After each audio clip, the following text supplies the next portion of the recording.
Today's In the Hoop project is this adorable mug rug. The mug rug has an applique napkin and plate area with embroidered silverware and a little bit of stippling or quilting around the edges of the design. The design can be stitched as a 5x7 or a 10x7 version. I've gone ahead and printed out some stuff so we can get started. I've printed out my thread guide. This is really handy for knowing what's going to go on each run. And I've added some additional notes in case the picture isn't quite clear. It's a placement line, stitch in place, etc. So this will help you pick your thread colors. I've also got my instructions here. The instructions will give you a detail of the files available, a quick overview, your materials, some tips, and then detailed instructions for each step along the way and what you need to do, including some cute little check boxes so you can keep track of where you are. So let's go over the materials we'll be using. I've got two 6x8 pieces of fabric for the front and the back of the mug rug. If your fabric has a design on it, you might want to cut your fabric a little bit larger. Give yourself some wiggle room for placing the fabric. And if your fabric has a particular direction to it, make sure you've got that fabric going the correct direction before you cut your mug rug so that it's, going the correct direction on your mug rug when you end up. I've also got a piece of white fabric for the plate and napkin area. This has a little bit of a white print on it. And if you find that your white fabric is too fine and your background fabric shows through it, one of the things you can do is to add a piece of stabilizer, fuse that behind the white fabric, and that will keep the fabric from bleeding through as much, the background fabric. We've got a piece of batting. You can use anything for batting. I've even used an old sweatshirt for batting.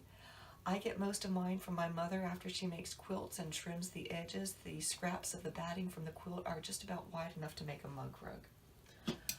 I've got a piece of wash-away stabilizer. I've already put that in my 5x7 hoop. And one of the tricks I like to do is I put a little piece of tape on the edge of my hoop here. That helps me keep track of which direction the hoop goes into the machine when I take it in and out for placing and trimming fabric.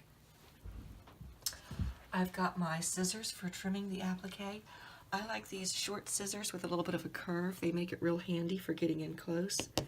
And I have some 505 temporary adhesive spray. I'll be using that on the back. I'll put a light spray of that on the back of each piece of fabric before I put it down. I do not like to spray near my machine. I usually take that outside to spray, so you won't see me spraying that on the backs of the fabric, but I will be using it. So I have my fabric all ironed and ready to go. My materials gathered. Let's go over to our sewing machine and get started. I'll put the hoop in the machine, and I always keep my little tape to the left so I know which way it goes in or out. I've got my design already loaded in the machine. And before I start stitching, I'm going to go into the edit mode so I can add some stops. If you have a single needle, this isn't as important to do, but your ladies with a multi-needle will want to add these stops. I've added stops and I've set my colors, and one of the other tricks I like to do is I'm actually using white for this, but the white isn't very visible, so I actually set my white to black so I can see what it is on the screen. So we're ready to start stitching here. I've already loaded my thread in the machine that I want, and I've got white loaded on number 3 even though it says black. And we're going to start stitching. This run will show us where the fabric for the batting and the top of the mug rug goes.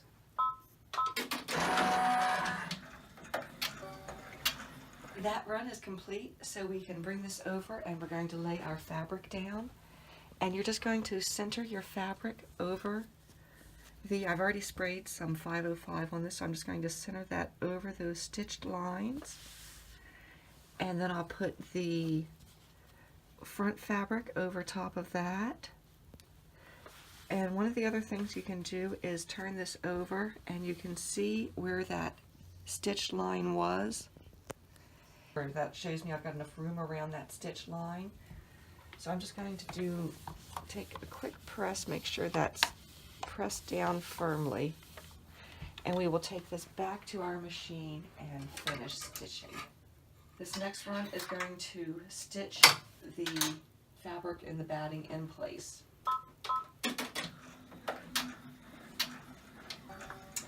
The outline for the plate and napkin has been stitched.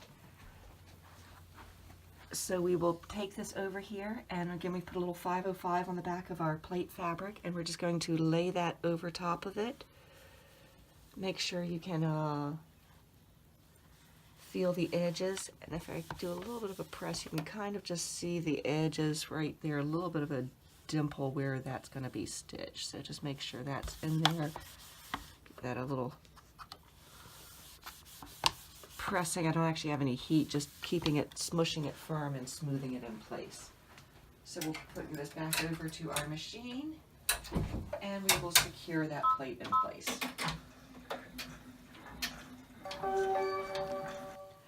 After the plate is all stitched in place, we're going to bring that over to our work area. We're going to trim the edges around the outside of the lines that we've just stitched. So I've got my little scissors here, just lift up the edge of that fabric. I like to get it all lifted before I start from the 505, and just simply go down and trim.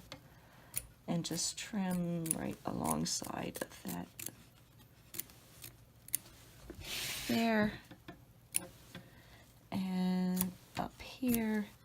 And these scissors are great because they got that little tiny point you can get down in there. Nice and close. Really work good for trimming close. Any small, again, slightly curved blade I find helpful. And we're just going to quickly trim around the edge of this plate. Pull up on the side of your fabric so it helps pull it up a little bit. That lets you trim nice and close.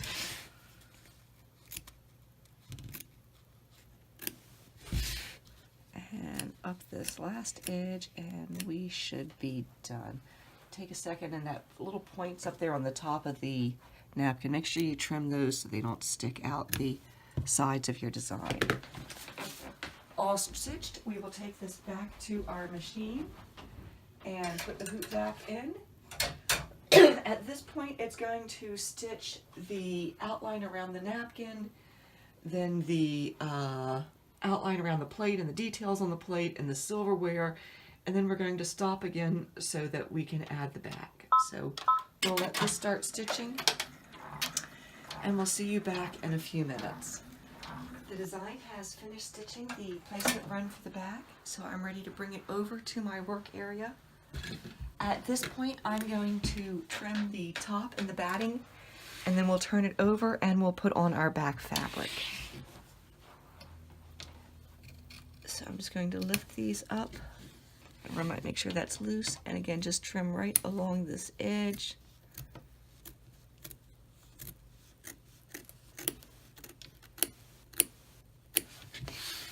And around the corner.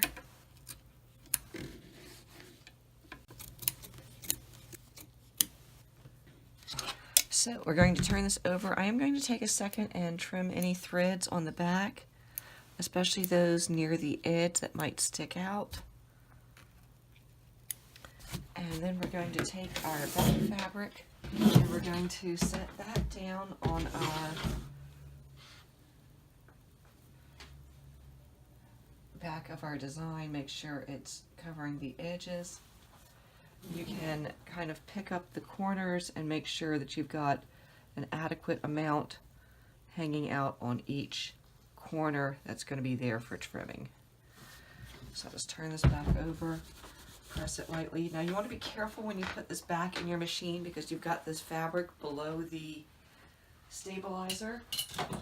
So you want to make sure that the fabric does not get knocked out of place as you slide your hoop in place. And you want to make sure that it stays flat and lies smooth when you're stitching this next run to secure it in place.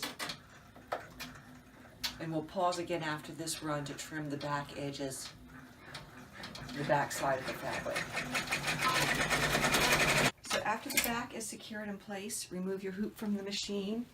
We're going to bring it over here and we're going to trim around this back edge or the back side of the design, those lines that we just stitched.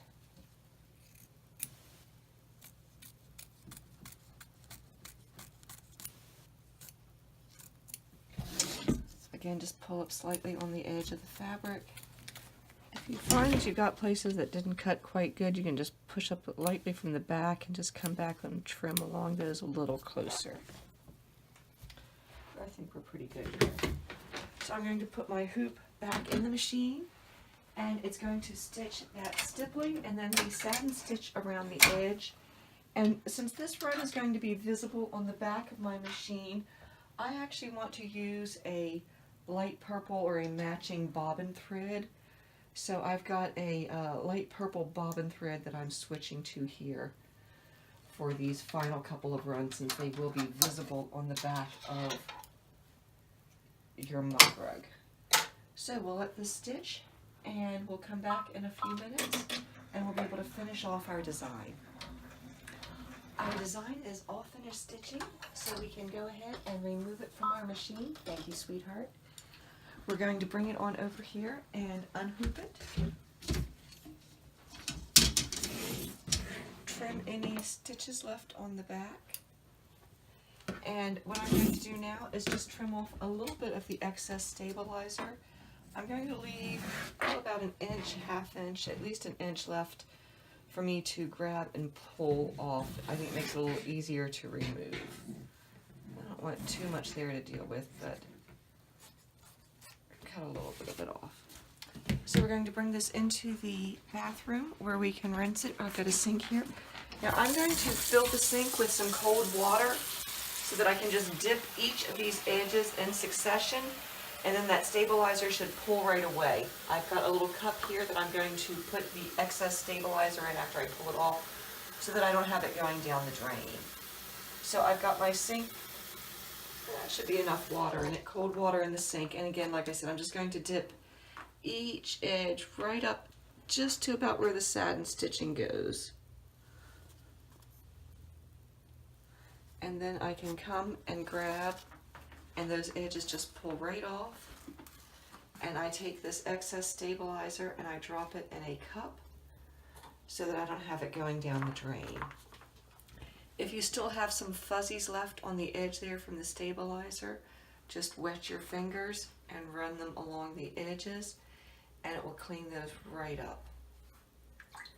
And now, other than a quick pressing, our mug rug is ready to go. So I've got my iron on. I'm just going to give this a quick pressing, just smooth it out a little bit. And we are good to go. We have one fresh mug rug ready to use. So I hope you have enjoyed this in the hoop design. If so, please like and share this channel to enjoy more in the hoop projects. Happy stitching!